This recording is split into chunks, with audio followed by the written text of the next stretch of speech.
ويثبت ما حماكم علينا وزيد حمانا وحماكم الى الحماية وصل ويجعلنا حماكم الى الله المجعل عظيم ويسمعنا الحق يضيع ولا يسمعنا الشيطان يضيع ويمنعنا من دليل والحمل الثقيل بحق النبي محمد صلى عليه وسلم.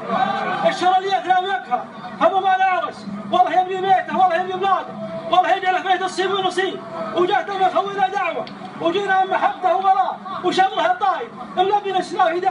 دعوته ومشاركين فرحته وراعي مركب الحيد البعيد والفعل الاعلى والله انه يستاهل ارخص الخطوه وقبلنا عليه المعونه والمعين الله ب10,000 من مجموعه من الشباب اللي هم المسلوم والروع اللي معهم ان هي كثير ولا هي مكثيرين عليه فعله وشمره ومد يمناه ويمناه طيب توافد الطين وله شوي يفعلون عليها واللي فيها صف المبارك اللي وراي اللي قدموا لي ملحكه ولا خدامها ملحكه ويا سلامتكم.